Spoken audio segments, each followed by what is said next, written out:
ধরবে ধরবে হ্যাঁ এটা পুরো ভিডিও হবে। বৌমার জন্য ঘর ছাড়তে হয়েছিল বৃদ্ধ দম্পতিকে। শুধু তাই নয়, এক সময়ের আর্মি অফিসার ও তার স্ত্রীকে মারধর করেছিল বৌমা বলে অভিযোগ। অবশেষে হাইকোর্টের নির্দেশে শুক্রবার ঘরে ফিরল বৃদ্ধ দম্পতি। শুক্রবার হাওড়ার সাঁতরাগাছির বাকসারা এলাকায় সাঁতরাগাছি থানার পুলিশকে সঙ্গে নিয়ে ঘরে ফিরলেন তারা। হাওড়া জাজেস কোর্টের আইনজীবী কৌশিক সাহা জানান, সুনীল বসু ও শুক্লা বসুকে ঘর থেকে বের করে দিয়েছিল বৌমা দেবযানী রায়চৌধুরী। তাদের বৌমার একটি বুটিক আছে, সে চেয়েছিল সেই বুটিকের জন্য বেশি বেশি টাকা পয়সা নিতে। যার যা পয়সা তাকে তা দিতে হবে ও সম্পত্তিতে তার অংশীদার করতে হবে, কিন্তু সেটা হয়নি বলে বিবাদের সূত্রপাত।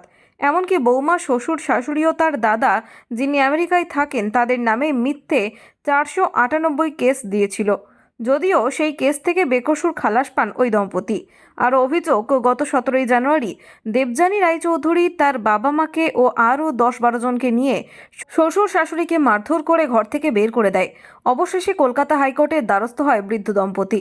কলকাতা হাইকোর্টের বিচারপতি জয় সেনগুপ্ত নির্দেশ দেন, যাদের ঘর তাদের সেখানেই থাকতে দিতে হবে। অবশেষে শুক্রবার সেই বৃদ্ধ দম্পতি ঘরে ফেরেন বলে তিনি জানান। জানা গিয়েছে, দেবযানী রায়চৌধুরীর সঙ্গে বৃদ্ধ দম্পতির ছেলের ডিভোর্সের মামলা চলছে। শুক্রবার সকালে পুলিশের উপস্থিতিতে ঘরের তালা ভেঙে ঘরে ঢোকেন বৃদ্ধ দম্পতি। যদিও হাইকোর্ট আগে নির্দেশ দিয়েছিল বৃদ্ধ দম্পতির পক্ষে। একটি সূত্র মারফত জানা গিয়েছে, হাইকোর্টের রায়দানের পরেই ওই ঘর তালা দিয়ে চলে যান দেবযানী রায়চৌধুরী। শুক্রবার পুলিশের উপস্থিতিতে সেই ঘরের তালা ভেঙে ঢোকার পর দেখা যায় ঘরের ভিতরে সবকিছুই ভাঙা, অনেক কিছুই নেই বলে তাদের অভিযোগ। 0 পয়েন্ট নিউজ।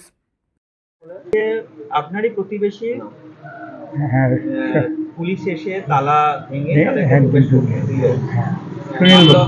সেটা আপনি আজ বয়স হয়েছে যথেষ্ট, হ্যাঁ।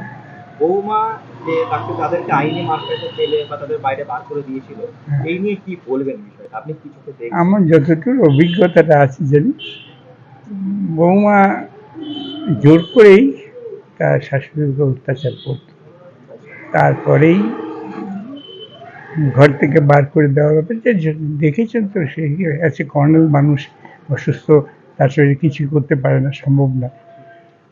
তো আমি যা দেখেছি, তবে একটা কথা মনে হয়, মেয়েটি মাথা সুস্থ না, সেই জন্যই হয়তো হয়তো একটা সীমা থাকতে থাকে।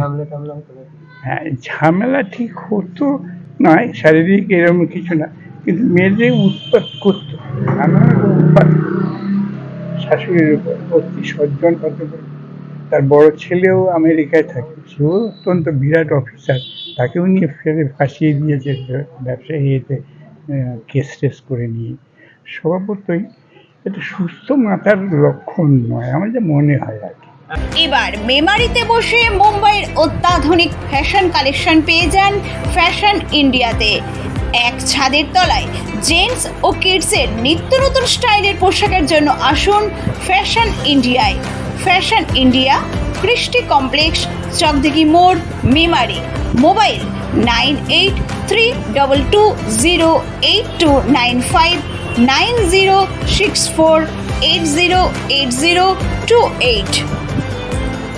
এবার মেমারিতে বসে মুম্বাইয়ের অত্যাধুনিক ফ্যাশন কালেকশন পেয়ে যান ফ্যাশন ইন্ডিয়াতে। এক ছাদের তলায় জেন্টস ও কিডসের নিত্য নতুন স্টাইলের পোশাকের জন্য আসুন ফ্যাশন ইন্ডিয়ায়।